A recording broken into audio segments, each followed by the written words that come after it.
Fleming का दक्षिणी हस्त नियम यानी दाएं हाथ का नियम। अपने दाहिने हाथ यानी राइट हैंड साइड की तर्जनी, मध्यमा तथा अंगूठे को इस प्रकार फैलाइए कि तीनों एक दूसरे के लंबवत हों।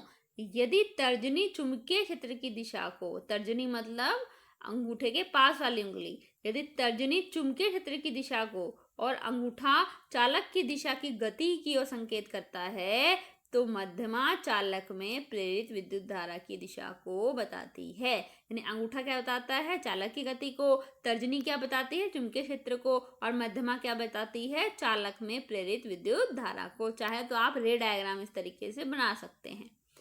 नियम 1, यह नियम 1 क्या है कि जनरेटर की कार्य प्रणाली का यह सिद्धांत है, यानी कि इसमें फ्लेमिंग के दाएं हाथ का नियम लगेगा जनरेटर में यानी जनरेटर में। दूसरा क्या नियम है? प्रेरित विद्युत धारा की दिशा ज्ञात करने में भी काम आता है। विद्युत जनित्र यानी विद्युत जनरेटर, तो विद्युत जनित्र द्वारा विद्युत ऊर्जा या विद्युत धारा का निर्माण किया जाता है। विद्युत जनित्रों में यांत्रिक ऊर्जा को विद्युत ऊर्जा में रूपांतरित किया जाता है। विद्युत जनित्र का सिद्धांत, तो एग्जाम में आ सकता है ये पॉइंट कि विद्युत जनित्र किसे कहते हैं, कौन कौन से नियमों पर ये आधारित होते हैं, या फिर विद्युत जनित्र का सिद्धांत क्या है। ठीक है, तो पढ़े हम और समझें कि विद्युत जनरेटर यानी विद्युत जनित्र में यांत्रिक ऊर्जा का उपयोग चुंबकीय क्षेत्र में रखे किसी चालक को घूर्णन गति प्रदान करने में किया जाता है, जिसके फलस्वरूप विद्युत धारा उत्पन्न होती है। विद्युत जनित्र वैद्युत चुंबकीय प्रेरण के सिद्धांत पर कार्य करता है। यह आयताकार कुंडली ABCD को स्थायी चुंबकीय क्षेत्र में घूर्णन कराए जाने पर जब कुंडली की दिशा चुंबकीय क्षेत्र की दिशा के लंबवत होती है, तब कुंडली में प्रेरित विद्युत धारा उत्पन्न होती है। विद्युत जनित्र फ्रेमिंग के दक्षिण हस्त नियम पर आधारित है। स्थायी संरचना कैसी है इसकी समझेंगे। स्थायी चुंबक, कुंडली को स्थायी प्रबल चुंबकीय क्षेत्र के दो ध्रुवों के बीच में रखा जाता है।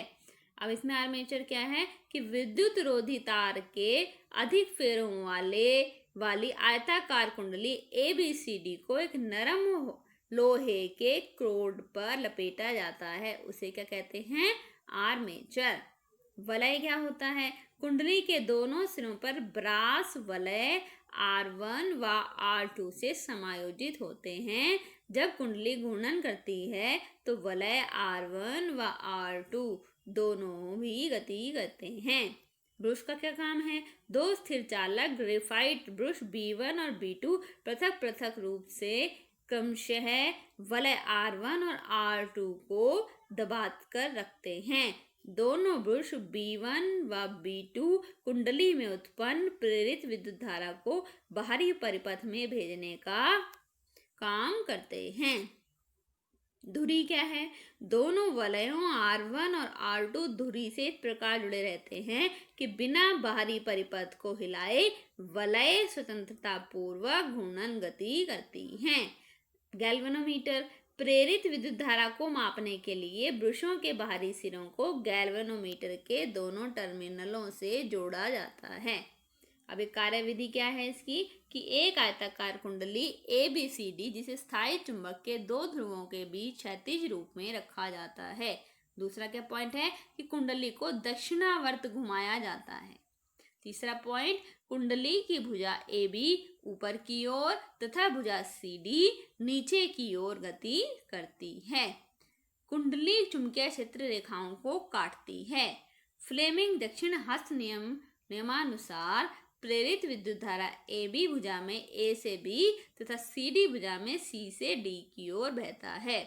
छठा पॉइंट है, प्रेरित विद्युत धारा बंद विद्युत परिपथ में B2 से B1 की दिशा में प्रवाहित होती है।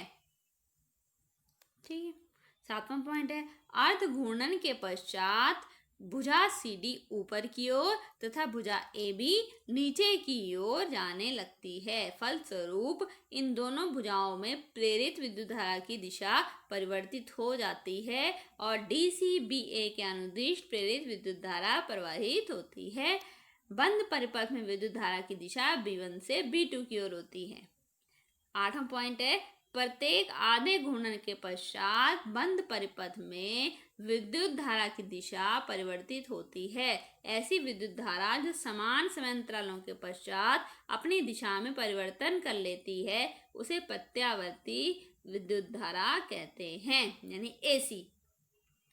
ये आ सकता है एग्जाम में कि प्रत्यावर्ती विद्युत धारा किसे कहते हैं। तो आप लिखेंगे 8वां पॉइंट है कि प्रत्येक आधे घूर्णन के पश्चात जब परिपथ में विद्युत धारा की दिशा में परिवर्तन होता है तो ऐसी विद्युत धारा जो समान समांतरालों के पश्चात अपनी दिशा में परिवर्तन कर लेती है उसे एसी कहते हैं, यानी कि प्रत्यावर्ती धारा कहते हैं। 9वां पॉइंट, विद्युत उत्पन्न करने की इस युक्ति को प्रत्यावर्ती विद्युत जनित्र यानी कि एसी जनरेटर कहते हैं। डीसी दिष्ट धारा जनित्र, दिष्ट धारा मतलब डीसी और प्रत्यावर्ती धारा मतलब एसी।